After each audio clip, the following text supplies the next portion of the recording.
जनवरी का महीना मध्य में आ गया। इन दिनों बड़ा होमवर्क था भाई।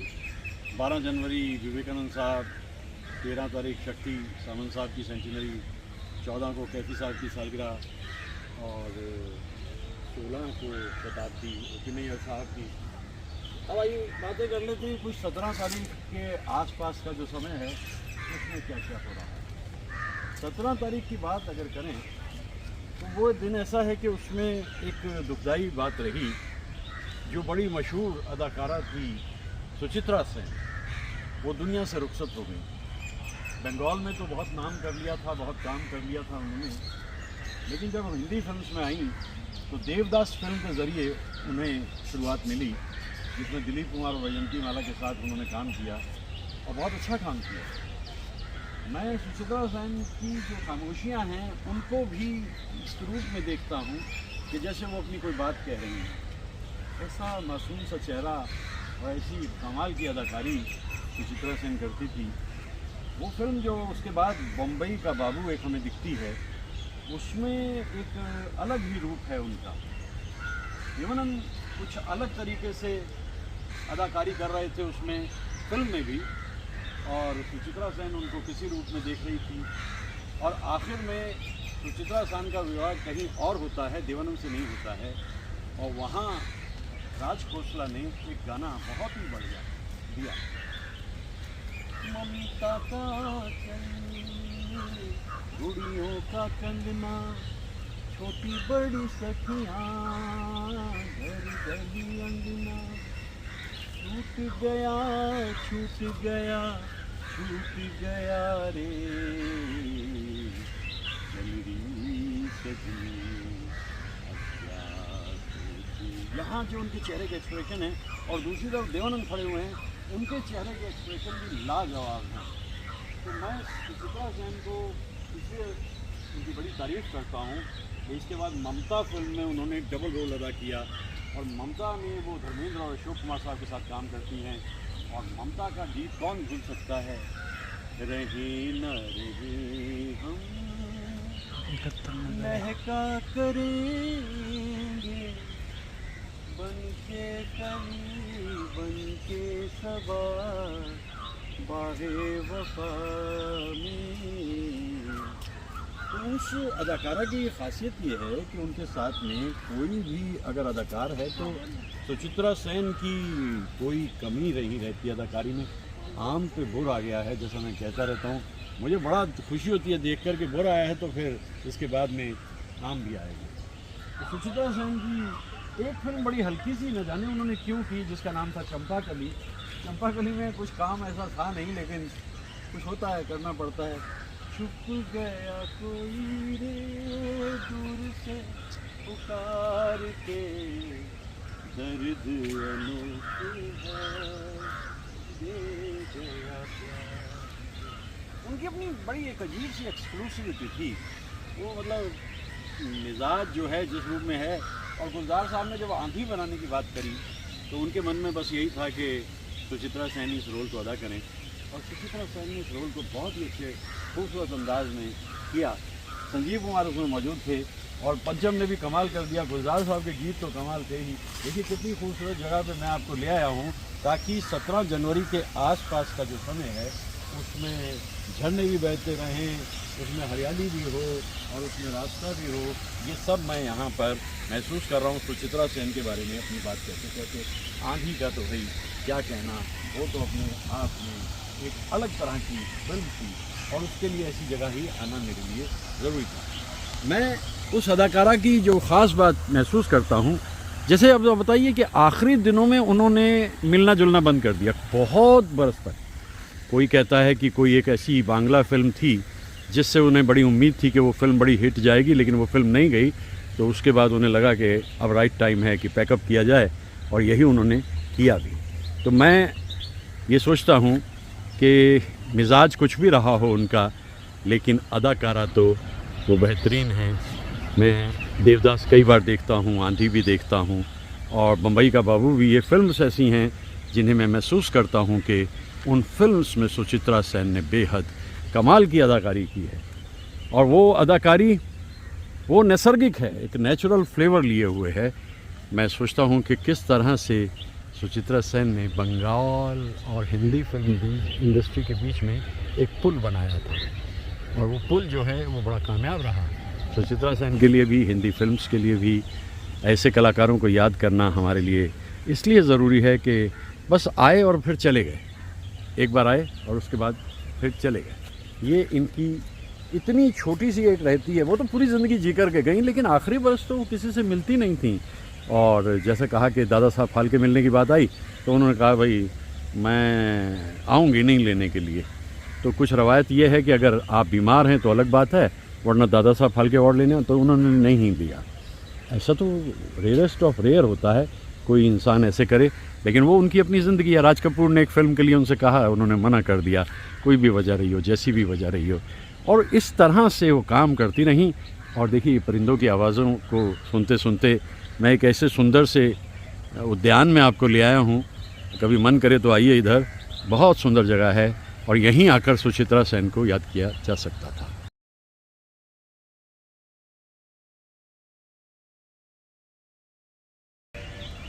14 मार्च 1931 को जब फिल्म्स में आवाज़ आ गई तो उसके बाद में लोगों को बड़ी खुशी हुई कि कुछ ही अरसे के बाद में गाने भी शुरू हो गए। लेकिन पहले दौर की रिक्वायरमेंट ये है कि वही अदाकार जो है गाना उसे खुद ही गाना है, और यहाँ सबसे ज़्यादा फ़ायदा हुआ के.एल. सहगल साहब को।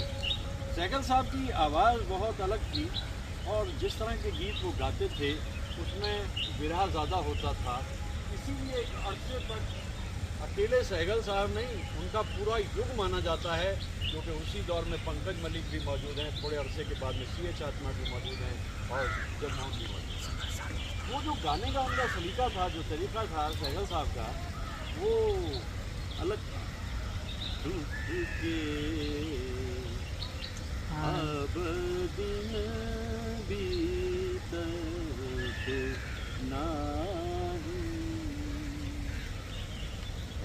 कातिब तकदीर मुझे इतना बता दे, इतना बता दे, क्यों मुझसे खफा है तू, क्या मैंने किया है।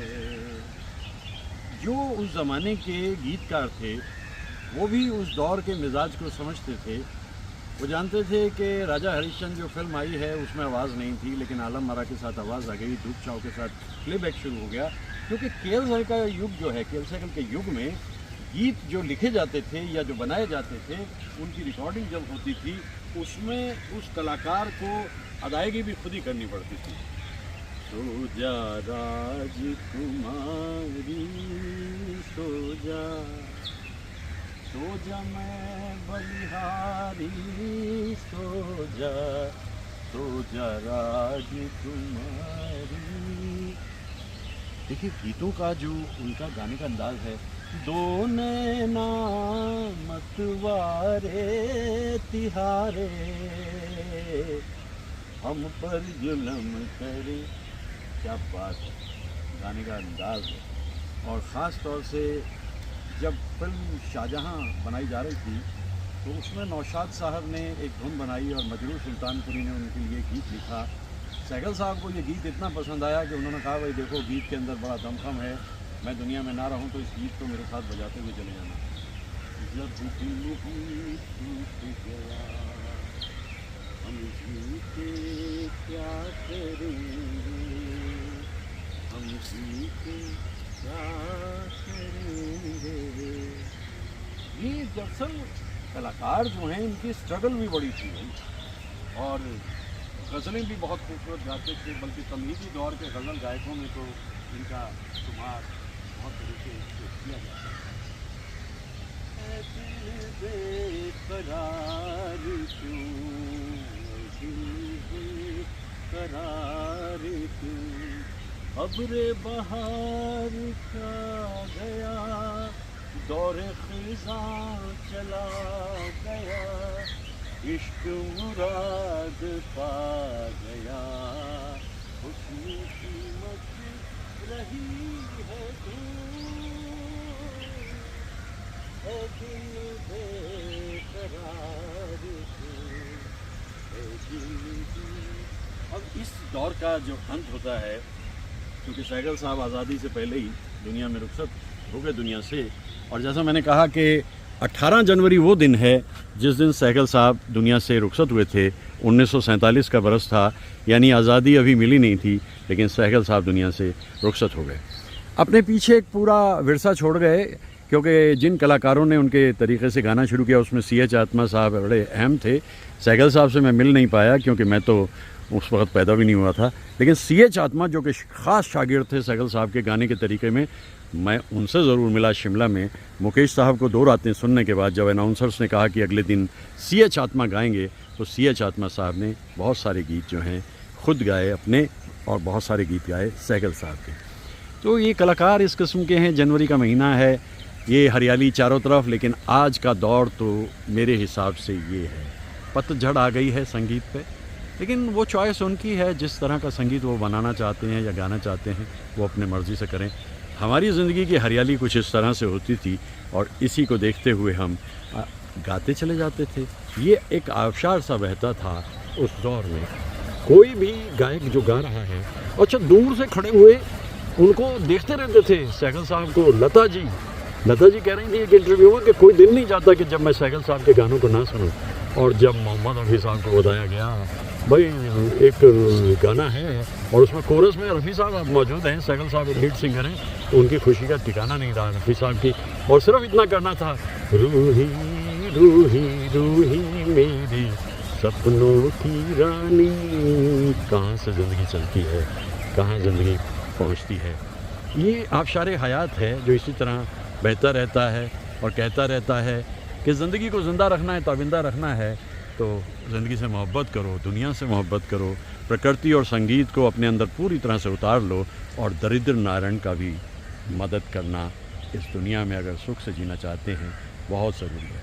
कैसी खूबसूरत सी फ़िज़ाएँ हैं, हवाएँ हैं, हल्की हल्की सी दिख रही हैं, घटाएँ हैं, लेकिन इन सब के बावजूद मैं उस दौर के अंदर जब उतर जाता हूँ अपनी बातों को कहते कहते।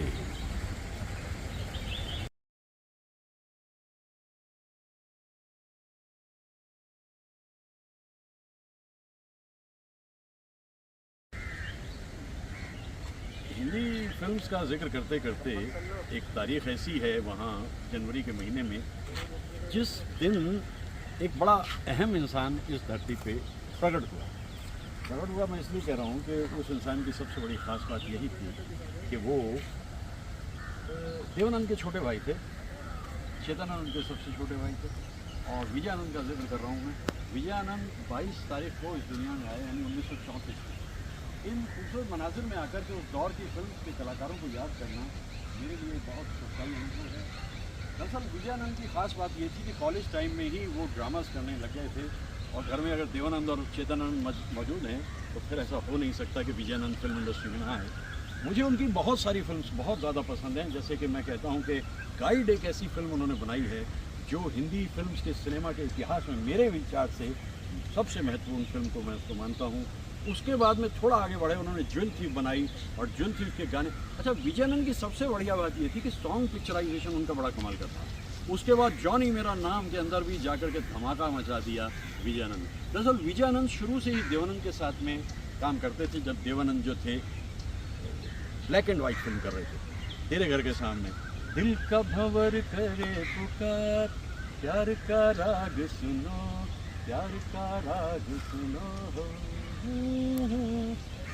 और फिर मैं इन फिल्म्स को देखते हुए, विजयानंद की फिल्म्स को देखते हुए सोचता हूँ कितनी गहराई से पहले वो स्टोरी को पढ़ते थे, उसके बाद फिर उसका स्क्रीन प्ले तैयार करते थे, और चलते चलते आखिर में सॉन्ग पिक्चराइजेशन के लिए उनके पास में जो सिचुएशंस होती थी, उन सिचुएशंस को वो बड़े ढंगे समझते। उनके साथ सबसे खास बात ये रहती थी कि विजयानंद की ज़िंदगी में एक पहला दौर है, जिस फिल्म में भी वो हाथ लगा दें वो फिल्म कमाल है, लेकिन कुछ हुआ ज़िंदगी में ऐसा कि विजयानंद का जो अपना काम करने का तरीका था उसमें थोड़ा खलल मचा, और लेटेस्ट स्टेज जो उनकी फिल्म है उनमें मुझे बात नहीं समझ आती क्या ये वही विजयानंद है। जैसे ब्लैकमेल उनकी पिक्चर है, राम बलराम उनकी फिल्म, मेरे हिसाब से विजयानंद जो जीनियस है वो फिल्म गाइड के लिए है। गाइड जो गाने किस तरीके से, तेरे मेरे सपने अब एक रंग है वो जहाँ भी ले जाए राही, हम संग हैं। अच्छा, इस फिल्म में बर्मन दादा का संगीत है, शैलेंद्र जी के गीत हैं, और किस अंदाज में मोहम्मद रफ़ी साहब ने इन गीतों को गाया, और लता जी का क्या कहना, कांटों से खींच के ये आंचल। विजयानंद की जो सोच है वो मच अहेड हिज टाइम है। वो काम करते हुए बीच में किसी किस्म का दखल पसंद नहीं करते थे। ज्वेल की फिल्म बनाते समय जब अशोक कुमार उसमें मौजूद हैं तो विजयानंद ने उनको पहले ही समझाया था कि दादा उन्हीं ये रोल थोड़ा आपका अलग तरह का है, लेकिन आप इसको कर इसलिए लेंगे क्योंकि आप इतने बड़े एक्टर हैं कि आप कुछ भी कर सकते हैं, कोई भी रोल आपको दिया जाए उसको आप निभा जाते हैं। और दादा मुनि ने भी ये जता दिया कि भाई क्या कमाल है, किस किस्म की फिल्म। पल पल दिल के पास तुम रहती हो, ऐसे रोमांटिक गीत जो होते थे उनका डायरेक्शन देते हुए विजयानंद को मेहनत नहीं करनी पड़ती थी, क्योंकि वो तो खुद ही एक बहुत ही रोमांटिक इंसान थे। अब आप बताइए कौन बनाएगा? हो खोया खोया चाँद खुला आसमान, आँखों में सारी रात जाएगी, तुमको भी कैसे नींद आएगी। और रफ़ी साहब ने कैसे गाया इस गीत को, बर्मन दादा की धुन, शैलेंद्र जी का गीत, रफ़ी साहब की आवाज़, और अदाकारी इसमें देवानंद साहब की डायरेक्शन। विजयानंद की फिल्म्स को जब मैं देखता हूँ तो मैं यही महसूस करता हूँ कि उनका जो होमवर्क है वो बहुत कमाल का। वो अपनी फिल्म्स को पहले पूरी तरीके से स्टोरी, स्क्रीन प्ले और उसके बाद डायलॉग्स भी अक्सर वो खुद ही लिखते थे, जैसे गाइड के डायलॉग इन्होंने लिखे, न सुख न दुख न दीन न दुनिया, आनंद आनंद से पाना। और मैं कहता हूँ आनंद चेतनानंद देवानंद विजयानंद, यानी आनंद ही आनंद। उनकी सालगिरह पे मैं उन्हें याद कर रहा हूँ। ये जनवरी का महीना जो है मध्य पार करने जा रहा है, और मैं उन कलाकारों के बारे में थोड़ा थोड़ा सल्पा जिक्र कर रहा हूँ, क्योंकि अक्सर मैं इन सब के बारे में बहुत कुछ कहता रहता हूँ। और जगह अच्छी खूबसूरत दिखती है ना, बस फिर क्या कहना, फिर तो मैं आ कर के उनको और भी ज़्यादा याद करने लगता हूँ, क्योंकि लोकेशंस पे बहुत कुछ निर्भर करता है कि अगर बहुत सुंदर जगहें हैं और आसमान में कहीं सूरज चमक रहा है जाते जाते, तो फिर अपनी बातें यहाँ पर ज़रूर कहते रहना चाहिए। वही बातें मैं कहता रहता हूँ, उन्हीं गीतों को मैं याद करता रहता हूँ, और मैं यही सोचता हूँ कि उन्हें अदाकारी में दिलचस्पी थी विजयानंद को, इसलिए कोरा कागज़ में उन्होंने काम किया। उन्होंने थोड़ा सा काम उन्होंने काला बाज़ार में भी किया था और कुछ और फिल्म भी की, लेकिन ये सच है कि एज़ डायरेक्टर ही वो कमाल करते थे। देव साहब ने एज़ डायरेक्शन जो भी कुछ किया वो अलग बात है, लेकिन देव साहब अदाकारी में, विजयानंद की डायरेक्शन, भाई क्या कहना होता था। और काला बाज़ार में तो तीनों भाई दिखते हैं, यानी चेतनानंद भी दिखाई देते हैं फिल्म काला बाज़ार में। तो जाते जाते बात करते करते जनवरी के बारे में उन चेहरों को मैं याद करता हूँ, किस आसानी से मैं कह लेता हूँ उनके बारे में बातें, सोचना भी नहीं पड़ता, और ऐसा लगता है जैसे उन लोगों के साथ मैंने जाने कितने पल मैंने बिताए होते हैं। ये है एक जुनून, और जुनून तो कभी आधा अधूरा होता नहीं, जुनून तो हमेशा मुकम्मल होता है। आपको बहना है, कुछ कहना है तो कहते रहिए, बहते रहिए। कौन देख रहा है, क्या फ़र्क पड़ता है, नहीं देख रहा है कोई बात नहीं। आप अपनी फिल्म जो देखते हैं या आप अपनी बात जो कहते हैं, अगर वो आपके मन से उपज रही है तो अपने आप में मधुर बात तो निश्चित रूप से बनती है। ये देखिए क्या बात है। आज फिर जीने की तमन्ना है, आज फिर मरने का इरादा है। उड़ान तो भाई अपनी ही लेनी है, इससे कम पर काम नहीं चलता। उड़ान तो अपनी होनी चाहिए, और उड़ान में कहाँ थकान। उड़ते जाइए, जहाँ तक मन चले वहाँ तक चाहते रहिए, चलते रहिए, और चाहें तो बहते रहिए इस आबशार की मानिंद।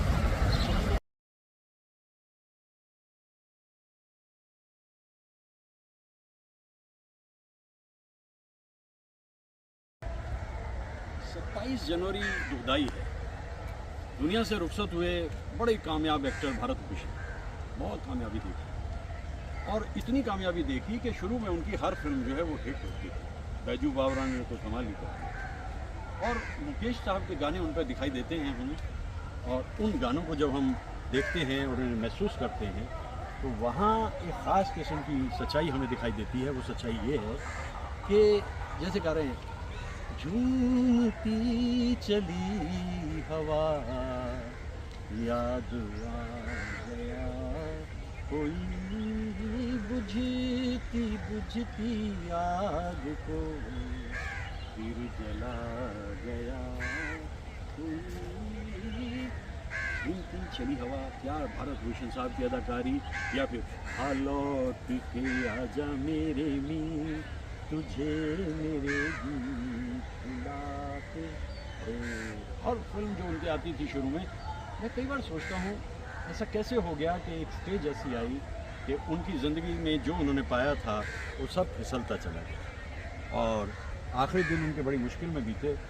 और इसीलिए मैं ऐसे कलाकारों का भी जिक्र करता हूँ जो कामयाब थे, फिर तकलीफ़ें उठाईं, लेकिन याद रहते हैं। अगर याद रहते हैं तो हम उनका जिक्र भी करते हैं, उनके बारे में बात भी करते हैं और उन गीतों को महसूस करते हैं जो गीत उन लोगों के ऊपर पिक्चराइज थे। अच्छा, सरदार मलिक साहब भी एक बड़े कमाल के संगीतकार थे उस ज़माने में।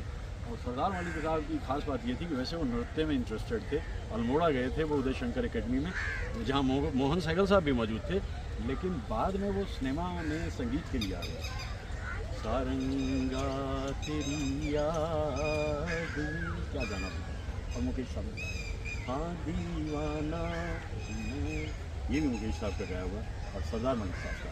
रफ़ी साहब को भी कमाल किया, मुझे तुमसे मोहब्बत है मगर नहीं सकता, मगर मैं क्या करूं बोले बिना भी रह नहीं सकता। और दरअसल बड़ा एक गुमनाम सा गाना था, मुकेश साहब ने गाया था, सुन चांद मेरी ये दास्तां, मैं तुझे कहूँ या कि ना कहूँ। ये गीत ज़्यादा सुनने को मिलता नहीं, लेकिन सरदार मलिक साहब मुझे बहुत याद आते हैं क्योंकि उनका संगीत बड़ा काम था। कहते हैं कि कोई राजनीति का शिकार हुए वो, और कोई वजह ऐसी लगी जिसकी वजह से उन्हें बहुत जल्दी ही फिल्म इंडस्ट्री से अलग होना पड़ा। लेकिन जैसा होता है ना कि वो छोटे छोटे बच्चे जो देख रहे होते हैं ना इन सब को कि उनके अब्बा कितने टैलेंटेड थे, लेकिन उन्हें वो नहीं मिला जो उन्हें मिलना था, तो फिर वो बच्चे बदला लेते हैं। अनु मलिक ने अपना संगीत कुछ इस तरीके से बनाया जिसमें उन्होंने जनता से कहा, लो तुम्हें ये खाना है मैं परोसता हूँ, और जो उन्हें खाना था जनता को दिया, और अनु मलिक का नाम तो हुआ। लेकिन सरदार मलिक साहब की जो धुनें होती थी वो अलग तरह की धुनें होती थी, वो लोग कुछ अलग तरह के थे। और जानिसार अख्तर साहब ने अपनी ज़िंदगी में जितना भी खोया पहुँचा कमाया, लेकिन उनसे बड़ा गीतकार या शायर कौन था। लेकिन आने वाली पीढ़ी में जावेद साहब ने अपने हुनर के ज़रिए दुनिया को दिखाया, तो देखो भाई, अगर तुम्हें ये चाहिए तो मैं तुम्हें ये देने को तैयार। वो जो वायलेंस का दौर शुरू हुआ 11 मई 1973 से, बैठो तब जब कहा जाए, ये तुम्हारे बाप का घर नहीं, पुलिस स्टेशन। अमिताभ बच्चन ने हमारी कुर्सी पे ला दिया, सलीम जावेद ने मिलकर किया था, और उसके बाद हिंदी फिल्म इंडस्ट्री का सिलसिला चेंज हो गया। एज ऑफ रोमांस ख़त्म हो गई, राजेश खन्ना का वो ये करना जो है तो पीछे रह गया, अमिताभ बच्चन का ज़माना आ गया, वायलेंस शुरू, और उस वायलेंस की उंगली आज इतनी तेज़ी से लोगों ने पकड़ी है, अब कोई कायदा कानून हिंदी फिल्म्स में रह नहीं गया। रीजनल सिनेमा के बारे में मुझे ज़्यादा मालूम नहीं। मुझे ऐसा लगता है कि जब भी कभी आपको दुनिया से शिकायत होने लगे तो उस शिकायत का कोई फ़ायदा नहीं है। क्या करेंगे, किससे करेंगे, कौन वीराने में देखेगा बाहर। आप बड़े प्रसन्न हैं कि आपकी बात कोई सुन रहा, कोई नहीं सुनता। नकार खाने में तूती की आवाज़ होती तो अलग ही है, लेकिन सुनता कोई नहीं उसे। तो फिर आप ऐसा कीजिए कि ऐसे किसी खूबसूरत जगह पे चले आइए और वहाँ जाकर के उन लोगों को याद कीजिए, उनको खिराज अकीदत दीजिए, उनके गाने को गाइए। इसमें आपको पैसा कुछ नहीं मिलेगा, लेकिन जो चैन सुकून इत्मीनान मिलेगा वो एक चीज़ होगी। रही बात पैसे की, पैसा तो एक अच्छा नौकर है, जब मालिक बन जाए तो फिर तो बात बिगड़ जाती है भाई। तो मैं तभी इसलिए कहता हूँ कि पैसा सुविधा है, सुख नहीं है। सुख तो इन इलाकों में है। आइए अपने मन को लुभाइए इस मिजाज से, और जो मन में आना है उसे गाइए और फिर उसके बाद में आप यहाँ से चले जाइए, क्योंकि ये जगह बड़ी सुंदर है। इस जगह पे आके मुझे बड़ी प्रसन्नता मिलती है। जब भी मुझे वक्त मिलता है मैं यहाँ पर चला आता हूँ, और यहाँ जल भी दिखता है, यहाँ थल भी दिखता है, और इस सब के बीच में गुज़रा हुआ कल भी दिखता है जो बहुत पीछे रह गया।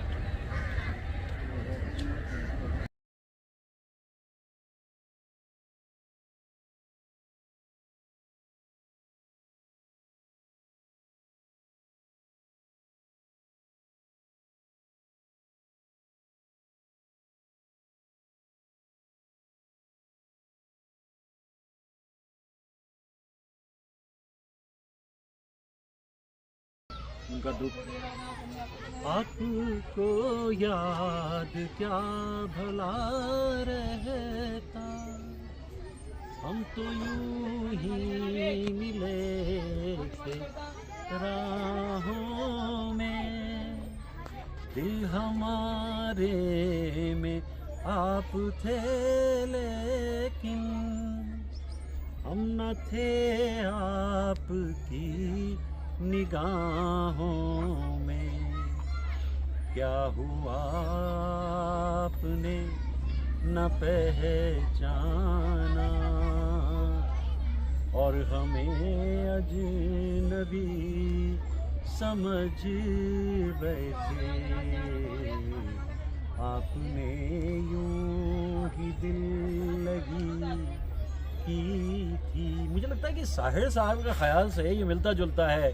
तेरी सांसों की थकन, तेरी निगाहों का सुकून, दर हकीकत कोई रंगीन शरारत ही ना हो। मैं जिसे प्यार का अंदाज समझ बैठा हूँ, वो तबस्सुम वो तकन्नुम तेरी आदत ही ना हो। गलतफहमी हो गई कि वहाँ से भी मोहब्बत का कोई निमंत्रण आ रहा है, लेकिन ऐसा था तो नहीं। और फिर यादों के सहारे कितनी सारी रातें यूं ही बीतती चली। ये ज़िंदगी है, और ज़िंदगी के अपने अलग अलग किस्से हैं, हिस्से हैं। आप इन हिस्सों और किस्सों को कैसे जीते हैं, that makes all the difference. अगर आपको लगता है कि आपकी कश्ती इस तरह से दूर तक जा सकती है तो खेते रहिए, क्योंकि अपने जीवन की नैया के आप ही हैं खिवैया। मदद कहीं से ज़्यादा मिलती नहीं।